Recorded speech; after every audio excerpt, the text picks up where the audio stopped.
Ang pinakamayamang bansa sa buong mundo. Ang puwersang namumuno sa teknolohiya sa buong planeta. Ang lugar na pinagmulan ng mga higante tulad ng NASA, Google, Apple at Microsoft. Saan ka man tumingin, mga gusaling hanggang langit, mga negosyong bilyon-bilyong dolyar at isang buhay na puno ng karangyaan.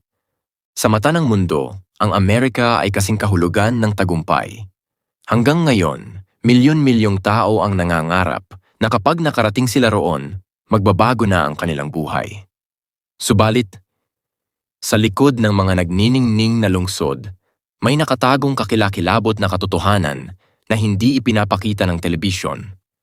Sa Amerika, libo-libong tao ang natutulog sa lansangan tuwing gabi. Walang makain, walang matulugan at nanginginig sa lamig. Sa isang panig, may mga taong nagmamaneho ng mamahaling sasakyan na nagkakahalaga ng milyon-milyon. Sa kabilang panig naman, sa parehong lungsod, may mga taong naghahanap ng pagkain sa basurahan. Ang Amerika na nakikita sa labas ay isa, pero ang tunay na buhay doon ay iba. Ngayon, ihahayag natin ang madilim na bahagi ng Amerika na bihirang makita ng mundo. Para sa higit pang nakakagulat na katotohanan at mga lihim na nakatago ng mundo, isubscribe na ang aming channel at i-on ang bell icon. Fact number 1. Sino ba talaga ang tinatawag na homeless sa Amerika? Sa atin, ang taong walang bahay ay madalas na itinuturing na pulubi. Pero sa Amerika, iba ang sitwasyon. Doon hindi lang ang walang sariling bahay, kundi kahit walang kakayahang magbayad ng upa sa maliit na kwarto, ay itinuturing ng homeless. Ibig sabihin, mga taong walang pinaka-basic na pangangailangan. Isang bubong na silungan. Karamihan sa kanila ay nabubuhay sa lansangan. Ang iba ay natutulog sa mga bangko ng parke. May nagtutulog sa labas ng istasyon ng tren, sa mga bus stop, sa gilid ng tindahan, o sa ilalim ng flyover. Ang ilan ay mas malala pa ang sitwasyon. Dahil hindi na kayang bayaran ang upa, ginagawa nilang bahay ang kanilang lumang sasakyan. Umaga, lalabas sila sa sasakyan para pumasok sa trabaho, gabi naman ay doon ulit matutulog. Sa labas, normal na tao ang itsura nila. Pero sa buhay nila, walang tinatawag na stability. Mas nakakagulat pa.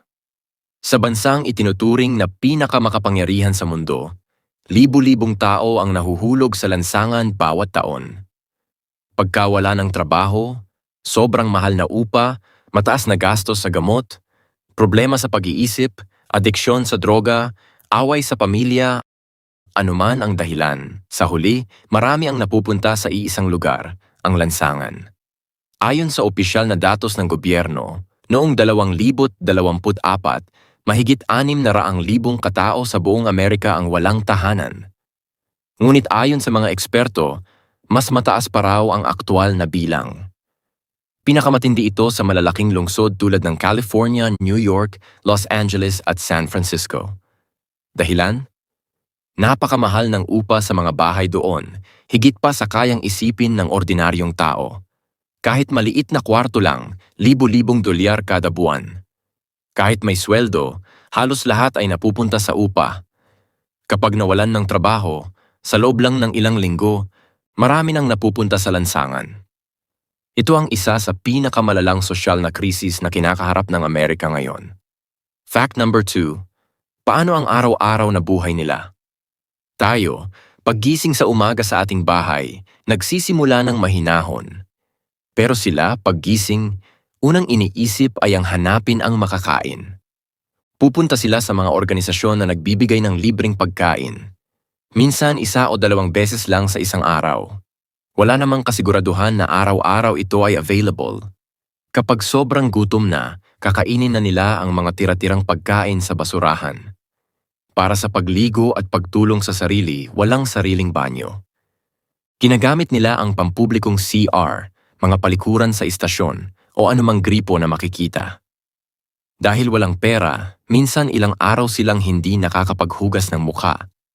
Lalong grabe kapag taglamig. Upang maprotektahan ang sarili sa lamig na sumisilay sa buto, ginagamit nila ang lumang karton, punit-punit na kumot at plastic.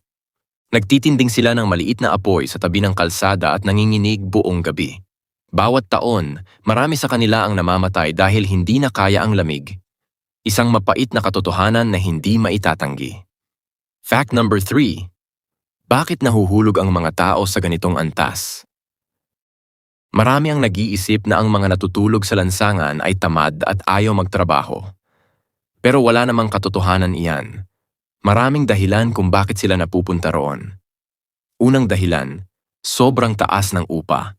Sa New York o Los Angeles, kahit maliit na kwarto ay libu-libong dolyar kada buwan. Kapag nawalan ng trabaho, posibleng mapunta sa lansangan sa loob ng ilang buwan. Pangalawa, pagkawala ng trabaho. Sa Amerika, kapag natanggal sa trabaho, hindi madaling makahanap agad ng bago. Walang sweldo, paano mo babayaran ang upa, kuryente, tubig at pagkain? Pangatlo at pinakakakilakilabot, ang gastos sa pagpapagamot. Kapag nagkasakit ka sa Amerika, talagang problema. Kahit simpleng operasyon ay maaaring umabot sa daan-daang libong piso. Bukod pa rito, ang stress, depression at adiksyon na sumisira sa buhay. Dahil sa pag-iisa, marami ang nabubuyo sa droga at alak. Mayroon namang na-e-expel sa bahay dahil sa hiwalayan o away sa pamilya.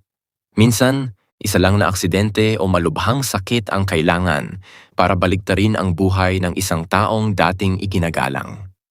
Fact number 4. Totoong kwento kung paano nahulog sa lansangan ang isang ordinaryong tao. Sa isang mamahaling estado tulad ng California, libu-libong ganitong kwento. Halimbawa si John. Siya ay isang engineer sa isang pribadong kumpanya.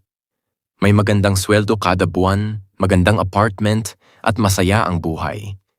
Pero isang araw, nagkaroon siya ng malubhang aksidente sa kalsada. Ilang buwan siyang nasa pagitan ng buhay at kamatayan sa ospital. Tulad ng nabanggit na, napakamahal ng pagpapagamot sa Amerika. Ang paggamot ni John ay umabot sa 10,000 dolyar. Nauubos ang lahat ng ipon niya. Pagkatapos gumamit siya ng credit card at umutang pa.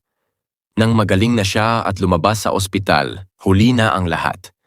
Dahil ilang buwan hindi nakapasok sa trabaho, tinanggal siya ng kumpanya. Walang trabaho, walang pera. Hindi na kayang bayaran ang upa kaya pinaalis siya sa apartment. Ang dating nakasuit at pumapasok sa opisina ay natulog na lang sa lansangan pagkatapos ng ilang buwan. Ngayon natutulog na siya sa shelter o sa parke tuwing gabi. Parang pelikula pakinggan pero sa Amerika, pangkaraniwan na ito. Fact number 5. Wala bang ginagawa ang gobyerno? May ginagawa naman ang gobyerno ng Amerika para sa mga walang tahanan. Sa malalaking lungsod, may mga night shelter kung saan pwede silang matulog. May higaan at kumot, minsan may pagkain pa. May food stamp o SNAP card para makabili ng pagkain sa supermarket. May libreng o murang serbisyo medikal para sa mahihirap. May mga programa rin ng gobyerno at NGO para turuan sila ng bagong trabaho at matulungan silang makabangon. Pero ang totoo, hindi sapat ang mga ito para sa lahat. Sobrang limitadong ang espasyo sa mga shelter. Marami ang nag-aabang ng oras sa lamig pero wala pa ring makuha at umuuwi na lang na bigo. Ito ang tunay na mukha ng Amerika na hindi kilala ng marami sa labas. Kung nakatulong o naka-interes sa inyo ang mga katotohanan ito, i-like ang video na ito, i-share at i-subscribe ang aming channel. Salamat.